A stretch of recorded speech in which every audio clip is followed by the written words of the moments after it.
Welcome back. In today's episode, we discuss what to look for in employees. Welcome to this edition of Peak Performance Podcast with your host, Thor Conklin. Thor will be sharing the necessary tools, strategies, and psychology you'll need to become a peak performer in any area of your life or business. Thor Conklin here. We give you the tricks, the tips, the tools, the strategy, the technology, and the psychology peak performers use in order to get more done and execute at the highest level. If you know what to do but struggle with getting it all done, or simply want to raise your game to the next level, this podcast is for you. Sit back and enjoy. Today's question comes in from Elaine in Chicago, and Elaine asks, what do you look for when hiring a new employee? Well, first of all, I was really bad at hiring employees for the longest time. And literally, I found myself in some of my businesses as we were growing, we needed people had left. At times I found myself going, okay, look, there's a pulse, they're breathing, I need somebody, let me get them in. That is the worst thing you could possibly do. And I can't tell you the number of times I did it, and it always turned out to be a disaster. So do not do that. You know, it just reminded me of something. I would always go after the job interview and I would walk them out to their car. And I was always looking to see what they were driving, but more specifically, how they kept it. And if you kept a nasty car with all kinds of junk spewed all over the place, I didn't care how the interview went. It was a no. Because in my mind, there was something linked to the way you treat your property and how you manage your time, how you organize stuff. If you can't do it in your car, you're not going to do it in the office. So that's just a little side note. But let's get to the traits that I'm looking for. I'm looking for hustle. I'm looking for someone that has smarts, not necessarily book smarts, not the degree, but someone that is smart and can get stuff done. A can-do attitude. I don't care if you make mistakes. I don't care if you screw stuff up. It doesn't matter. I give you the ability to do that without consequences. But what I want to see is somebody that grabs something and runs with it.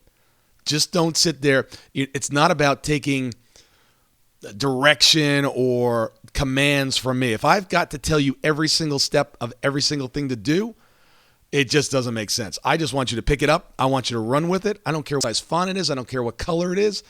And just run with it. And sometimes I may or may not like it, so sometimes it's a little frustrating. I'd be more happy to give feedback. I'm thinking about the scenario now with some of our creative people. And I get it. I mean, it is frustrating putting something together. But the more we work together, they're starting to get an idea of, okay, look, I don't care if it's blue number 458 or if it's blue number 456. I just want something that's blue and kind of lights up and kind of flashy. That's it. I don't know what that really is, but just figure it out. And then run with it. Do it. Confidence. Really, really big. Do you have the self-confidence to get done what you have to get done? I'm also looking to see when they started working. Did they start working when they got out of college, or did they have side gigs and things that they were doing when they were small and younger? I'm finding a trend here. It's something I've tapped into just recently, and the people that are starting jobs early, when they're in 5th grade, 6th grade, 12 years old, 13 years old, these are tending to be the hustlers. These are the ones that are getting things done. Desire, and that kind of ties into this as well, that the people that desire the most are the ones that are sitting there and they start it early. Coachability. I've got to have someone that I'm able to work with, I'm able to coach, I'm able to mold into what we're trying to do. Someone has to be willing to fail. Try it, fail, I don't care, just be willing to do it. And before I hire someone, I always test them out as well. Come on board, let's spend 3 or 4 days together. I'll pay for the time that we're spending together. But I want to see if you really have what it takes, and I want to be in the trenches doing it with you versus just talking about, okay, what are you capable of doing? Give me a couple of examples. I want to work together for a few days. You'll learn a lot more working together. And I tell them right up front that this is a trial period, and if it goes well for 3 days, we'll hire you on a temporary basis for 90 days. And I put that in writing, and the reason is in Georgia, if it doesn't work out, I'm not on the hook for unemployment because before I did that, the person could show up to work one day doesn't work out, and you're on the hook for unemployment. And people actually would do that just as a way to get a job for a day and then just leave. Anybody that you hire, you got to make sure that you have the ability to fire. Okay? No cousins, uncles, sisters, brothers, best friends, okay? Be very careful here. Anybody that you hire, make sure you have the ability to fire without any consequences. You don't want to destroy a relationship over, a couple months of working together. The last piece on this is all my companies, I have an acronym called URPC BAR, and it stands for urgency. Make sure that you are always doing things now. R, the right thing. Do you know how to do the right thing, and will you do the right thing? P, problem solver. I need problem solvers. C, communication. Make sure you're communicating all the time, constantly.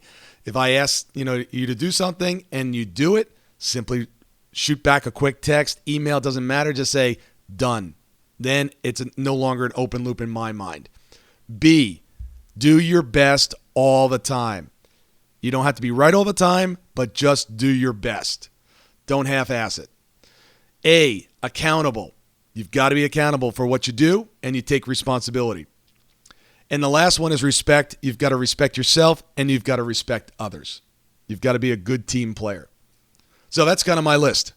Something else I saw you do that's quantifiable is you put out a posting, and in the very last sentence of the job description, you said, respond back to this with such and such in the subject line. Yeah, that's a good point. So in order to, if you do anything online and you post online job openings, you'll get flooded with people. So at the end of every job description I put out there, it says, in order to make sure that you're paying attention and willing to follow direction, when you respond back to me, if you're interested in this job, please put in the word eagle or something obscure in the subject line.